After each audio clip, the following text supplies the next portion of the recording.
Hi everyone, welcome to week 4. This week we get into some actual Latin, at least in terms of the Latin textbook. So chapter 1, the sentence and the verb. All right, so we're going to go over some sentence structure issues and we're going to start talking about Latin verbs. What I thought is we'd start with the grammatical terms that are listed in your book. So I made up this little crossword puzzle. I'm not going to do the whole thing, but I will do some of it for you. All right, so for instance, one across. When an action happens, right, that's going to be tense. Okay? All right. And then to noun, right, which piggybacks off that, the person or thing a sentence about, that's going to be subject. All right, and you kind of take it from there. You're obviously welcome to use your book for this. This is just a way to get you to kind of practice with those definitions and get to know them a little bit better without just sort of sitting there and memorizing them. All right. It is important that you are familiar with these terms because we will be using them throughout the year, the semester. All right. So here are our first two sentence patterns. So intransitive and transitive. All right. And we've talked about subjects, verbs, and direct objects in previous weeks. And so you'll note that intransitive, right, there is no direct object. It's just a subject and a verb, right? So the farmer works. It doesn't specify what the farmer works, all right? It's just the farmer works, all right? Note that some verbs can take a direct object, even if they don't have to all the time. So the farmer works, right? You can say the farmer works the fields, which then makes it transitive, fields becoming a direct object.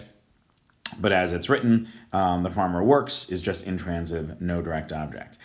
They walk, same sort of thing. You can say they walk the dog, direct object, transitive, or just they walk, period, intransitive. There are some English verbs that are sometimes confused that deal with transitive and intransitive. So for instance, the verb rise is intransitive. All right, we can say the sun rises, right? You can't rise something, all right? Versus raise, all right, which is transitive, all right? So we might say raise the roof, something like that, all right? So roof, of course, is the direct object. They raise the roof, okay? So roof is the direct object, and having that direct object makes it transitive. Itch and scratch are the same way, and they are more often confused. So itch is an intransitive verb. You can't itch something, despite what you or perhaps your friends might say. Something can itch, right? My arm itches. That is intransitive. I can't itch my arm. I can scratch my arm because scratch is transitive and takes a direct object, but I cannot itch my arm. So my arm itches, intransitive. I scratch my arm, transitive. So remember, transitive has that direct object. All right, intransitive does not. Note that both have a subject and a verb. Those are the necessary components for any sentence, a subject and a verb. But the direct object is optional. Sentences don't have to have a direct object to be a sentence. All right, and here are just some more examples. I'm not going to read through them. All right, but you can see that this column is the transitive column. This column is the intransitive column. Here's the direct object, all right, or the direct objects of various sentences, and then those verbs that do not have direct objects with them. All right, so look those over and make sure that makes sense, that difference between transitive and transitive. All right, now shifting to Latin specifically, we're going to be using this term conjugation. And so a conjugation is simply a way of organizing the way verbs behave, different verbs behave. Now, you don't think of English as having conjugations, and in many ways it does not. But if English were to have conjugations, we might categorize verbs by the way they form their past tense, right? Different verbs have different behaviors for forming their past tense. So some verbs add an ed to make their past tense. Some verbs change a vowel to make their past tense. And then some verbs change the word altogether, not just the vowel, to make the past tense, right? So those might be conjugations in English. We might have a kind of ed conjugation, that's the first column, a kind of vowel change conjugation, I should say, that's the second column, and then a word change conjugation, that's the third column. So Latin has the same thing. So it's got 4, to some extent 5, but the third IO is kind of a half conjugation. We'll talk about that. It has 4 conjugations. and each of those conjugations verbs will act in a slightly different way, though to some extent they'll be relatively similar with some details changing. This RE form that you see here, that is how you identify what conjugation a verb belongs to. So you can see before the RE, there is a different vowel. So A for the first conjugation, long E with that long mark on it for the second conjugation, short E without that long mark on it for the third conjugation, and I for the fourth conjugation. If you're familiar with Romance languages, French, Spanish, Italian, I would guess Portuguese, though I'm not very familiar with Portuguese, these verbs and even these endings might look familiar. So Italian has ARE verbs, Italian has IRE verbs, etc., and they function slightly differently. Third IO is a bit of an exception because by infinitive, by this ERE form, it is a third conjugation verb, but in most of the ways that it acts, it will look like a fourth conjugation verb. So it's sort of half third conjugation, half fourth conjugation, and that's why it's not generally considered its own conjugation. We'll see that as we get ahead. All right. So important thing here, identifying conjugation. So using that RE form to identify what conjugation a verb belongs to. And then these are the endings. What Latin will do is it will take a stem and it will add different endings based on who the subject is. All right. And so you can see the subjects here: first person, second person, third person, and then, of course, singular and plural. So in English, that would be I, you singular, he, she, it, then we, you all, and they.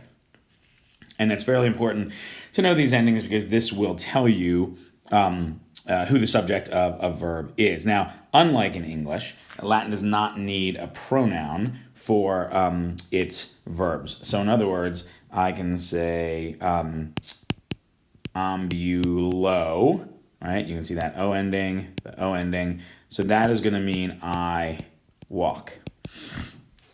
In Latin, I don't need a word for I. The ending O is enough. In English, I need to supply that I, right? I just can't say walk because then the subject is not clear or it sounds like a command, which it's not in Latin. So Latin doesn't need the pronoun. It can just use the ending. English does need the pronoun. So make sure you're learning these endings because they're going to be fairly important and fairly common, certainly for these early tenses of verb. All right. So how do we form present tense verbs? So basically, you're going to have that ERE form or that RE form that we talked about. All right. You're going to lose the RE, and that's going to give you your present stem. All right. Onto your present stem, you're going to add those endings. So this would become, all right, and for the first person, the E stays, or the, you just add the O. But for some verbs, the E goes away, that initial vowel goes away. Then docase, right, there's that S for you. Doket, there's that T for he, she, it. Docamus, right, we. Docatus, you all. And docent, they. All right, so stem, let me just shift this up here. Stem, the vowel, and that vowel is going to be different for each conjugation, and then the ending. All right, so stem, DOC. All right, the vowel, because it's a second conjugation verb, E. All right, and then the ending. All right, all those different endings. And then down here below, you have the different vowels that each conjugation is going to use. So whatever the stem of the verb is, right, you then take that stem, in this case DOC, you add that vowel A, E, I, and then you add the endings after that. Slide, all right, you can see we're dealing here with that first conjugation, so that's, all right. So I thought what we do is take a look at some pseudo-real Latin or some sort of actual Latin. You can determine to what extent you think it is real. This is, I believe, the motto, the seal of the Ministry of Magic from Harry Potter. So for all you Harry Potter fans out there, this is for you. All right, you can see here, that is our verb. All right, here's our stem, excuse, E-X-C-U-S. This is our vowel, and if you go back to the A is doing. All right, and there's that T ending. Now with the third person, especially with the he, she, it, and with the they, sometimes you'll have actual nouns being the subject of that verb, and sometimes you'll have pronouns like the he, she, and that he, she, it, and they. In this case, we have an actual noun. So ignorantia is the subject. All right. So ignorance, right? Ignorantia, similar to the English. Ignorance of the law, iuris. All right. Excuses, there's our verb excuses, no one. And neminem is the direct object. Getting back to our sentence structure, this is a transitive sentence, a transitive pattern. So we've got subject, ignorantia, verb, excusat, and direct object, neminem. All right, iuris is sort of an add-on with ignorantia. So ignorantia iuris, excusat neminem, or ignorantia iuris, neminem excusat. In Latin, the verb will tend to come at the end of the sentence. The Romans didn't use punctuation, and so in many ways they used word order for their punctuation. So the verb at the end of the sentence is effectively like using a period. In general, you hit that verb and you know that the sentence is over. Not all Latin sentences have the verb at the end. It's not a hard and fast rule, but it certainly is more common than not. All right. So again, note the verb. So stem, excuse, A is the characteristic vowel, and then T is the ending. Ignorance of the law, excuses no one. To excusat, all right, just the T ending here versus that this is an A. All right, here's another one. I typed it out because I couldn't find a decent quality image. This was a brief little campaign that Southwest Airlines had. Must have been like 5 or 6 years back. And for some reason, which I of course enjoyed, they included a Latin motto with their new campaign. So this means bags fly free. All right, sarcinae is the Latin word for bag. So again, with our verb, here's volant. Let me get a better color there. Here's volant. All right, again, stem, V-O-L. All right, the characters of vowel A, and then NT is our ending. So note if we compare volant is the NT ending here. Okay, so the NT ending indicates that it's plural. You'll also know ignorantia and an AE for sarcinae. So different endings on nouns will also indicate different things, in this case, singular and plural subjects. We'll get to that as we move forward, but just a little heads up or just a little illustration of it. And then gratis is just the adjective free. So bags fly free. In this case, despite free sounding like a direct object, this is an intransitive sentence structure. Bags just fly, right? They don't fly a thing. They're not flying the plane. They just fly. And as I said, free, gratis, just explains how they fly. All right. But again, volant with that NT ending, they is the subject. Sarcinae is that plural third person subject. All right. So here's Michigan, a neighbor of yours. I'm not sure whether that is a good thing or a bad thing. All right. But we're really going to be focusing on this part here. All right. Let me see if the yellow will look a little better. There we go. All right. The C just means if. The SI here just means if. All right. For quirus, the verb, we get a sort of, I'm going to write it over here kind of down. We get a little bit of a different verb form, right? So there's my stem, Q-U-A-E-R. There is my vowel, I, right? Different from the A that we've seen in the other ones. And then my ending, S. So the S indicates you, singular. All right. And quiro, the verb quiro means to look for or to seek. All right. So C meaning if. So if you are looking for, you can probably figure out what peninsulam means. It's just like the English. And amoinam means pleasant or nice. So if you're looking for a nice peninsula, and then circumspice means look here. All right. So if you are, and again, the S meaning the you, right? S is going to indicate you as the subject. So stem, quire, characteristic vowel I, and then S meaning you. So if you're looking for a nice peninsula. Peninsulam amoinam is that direct object. So we are dealing with the transitive sentence pattern there. All right, so subject you, verb quirus, direct object, peninsulam amoinam. All right, this is the motto of South Carolina.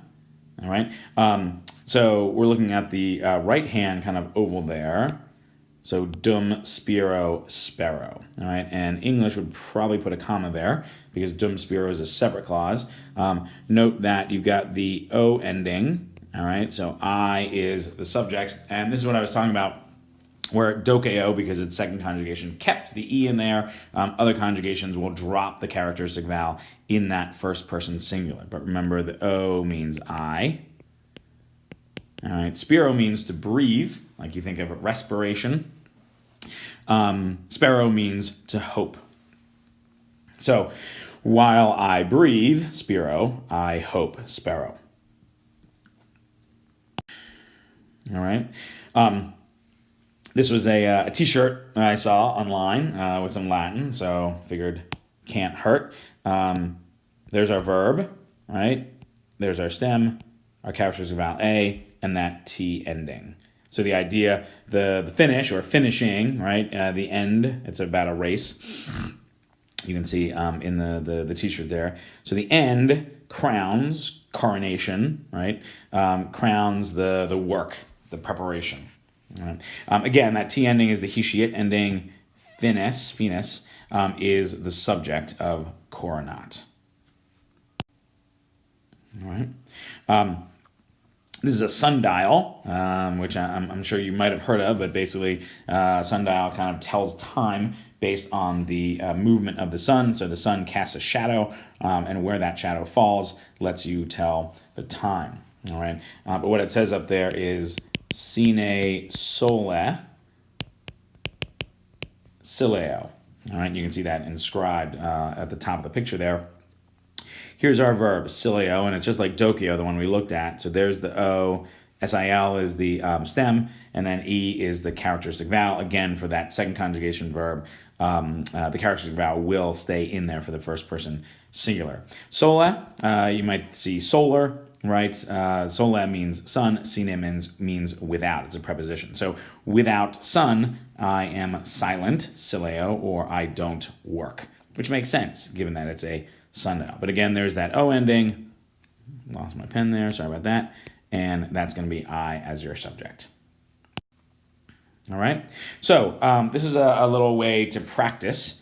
All right, I've given you a kind of two verbs over here from different conjugations. You can see that the ARE there and the ERE there. All right, if you have dice at home, and you can use obviously sort of digital / virtual dice as well. Really, you just need one die. You don't need two yet.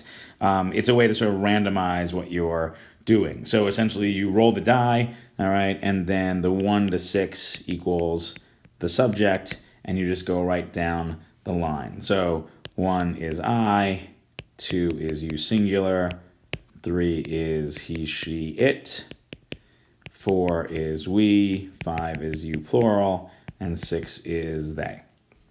All right, and what you want to do is form that verb form in Latin based on the roll of the die. So if I roll a 2 for the number 1 there, then that becomes wo kas. All right, and again, right, I get my stem by taking off that re, right, really the ARE. Then I add the vowel, which is the A, and then I add the ending that corresponds to the subject, in this case the S, because I rolled a 2 / that's the second person singular.